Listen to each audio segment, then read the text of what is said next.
नमस्कार दोस्तों, आज की इस वीडियो में हम जुपिटर मनी अकाउंट के डेबिट कार्ड के चार्जेस के बारे में बात करेंगे। जैसा कि आप जानते हैं कि जुपिटर मनी एक नियो बैंकिंग ऐप है जिसमें आपको सेविंग अकाउंट की फैसिलिटी भी देखने को मिलती है। फेडरल बैंक के द्वारा ये सेविंग अकाउंट दिया जाता है जो बिल्कुल जीरो बैलेंस अकाउंट रहता है। इस अकाउंट में आपको कोई भी मिनिमम बैलेंस मेंटेन करने की ज़रूरत नहीं रहती है और इसमें आपको 2.5% पर एनम का इंटरेस्ट रेट भी देखने को मिल जाता है। इस अकाउंट में आपको फिजिकल और वर्चुअल दोनों तरह के डेबिट कार्ड भी प्रोवाइड किए जाते हैं। आप जानते होंगे कि इसका जो डेबिट कार्ड है उसका जो इशुएंस चार्जेस है वो बिल्कुल जीरो है, लेकिन इसमें और क्या क्या चार्जेस, किस तरह के चार्जेस रहते हैं उसके बारे में आपको फुल डिटेल में आज बताएंगे। तो आप उससे पहले वीडियो को लाइक कीजिए और अगर आपने अभी तक चैनल को सब्सक्राइब नहीं किया है तो आप चैनल को सब्सक्राइब भी जरूर कर लें।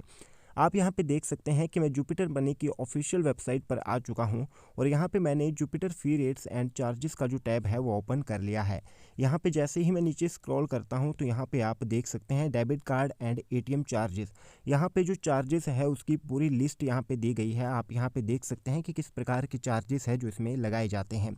आप यहाँ पे देखेंगे कि जो फिज़िकल कार्ड है आपका, जो पहली बार आपका जो कार्ड डिलीवर हो रहा है वो बिल्कुल फ्री में आपको डिलीवर हो रहा है, उसका कोई भी चार्जेस नहीं है, ये बात आप पहले से जानते हैं। इसके बाद आप देख सकते हैं रिप्लेसमेंट फ़ीस, यानी कि आपका जो कार्ड है वो किसी तरह से ख़राब हो जाता है या फिर कहीं खो जाता है तो आप उस कार्ड को रिप्लेस कर सकते हैं और आपको जो रिप्लेसमेंट फ़ीस है वो बिल्कुल भी देने की ज़रूरत नहीं है, ये बिल्कुल फ्री है। यानी कि आपका जो नया कार्ड है वो बिल्कुल आपको फ्री में मिल जाएगा, उसके लिए कोई भी चार्ज आपको नहीं देना होगा।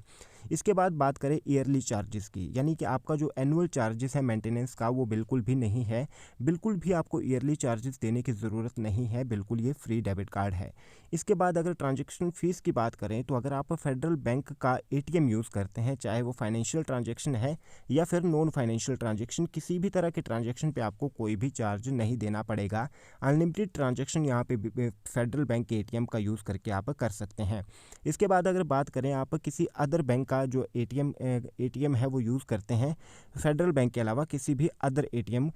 तो वहाँ पे आपको जो है वो आपको पहली जो महीने की पहली 5 ट्रांजैक्शन है वो आपको फ्री मिलेगी। कोई भी ट्रांजैक्शन है वो चाहे फाइनेंशियल है या नॉन फाइनेंशियल है, वो पहली 5 ट्रांजैक्शन आपको फ्री मिलेगी। उसके बाद अगर आप 5 ट्रांजैक्शन से ज़्यादा ट्रांजैक्शन करते हैं, तो अगर आप कैश विड्रॉल करते हैं यानी कि फाइनेंशियल ट्रांजैक्शन आप करते हैं तो आपको पर ट्रांजैक्शन 20 रुपीज़ का चार्जेस जो है यहाँ पे करना पड़ेगा। और अगर यदि आप नॉन फाइनेंशियल ट्रांजैक्शन करते हैं यानी कि आप बैलेंस चेक करते हैं या फिर मिनी स्टेटमेंट लेते हैं तो आपको वहाँ पे 10 रुपये का चार्जेस जो है वो देने पड़ेंगे 5 ट्रांजैक्शन के बाद, यानी छठी ट्रांजैक्शन जैसे ही आप करेंगे तो आपको ये चार्जेस जो है वो देने पड़ेंगे। इसके बाद बात करते हैं कि आप इस एटीएम का यूज़ करके आप इंडिया के बाहर आउटसाइड इंडिया कहीं भी पैसा विड्रॉ करते हैं एटीएम से तो आपको 100 रुपये पर विड्रॉल जो है वो आपको देने होंगे, चाहे वो आपकी पहले ट्रांजैक्शन हो महीने की या फिर कोई भी हो, आपको ये चार्जेस जो है वो देने पड़ेंगे। अगर वहाँ पे आप आउटसाइड इंडिया आप कोई भी नॉन फाइनेंशियल ट्रांजैक्शन इस डेबिट कार्ड का यूज़ करके करते हैं तो आपको वहाँ पे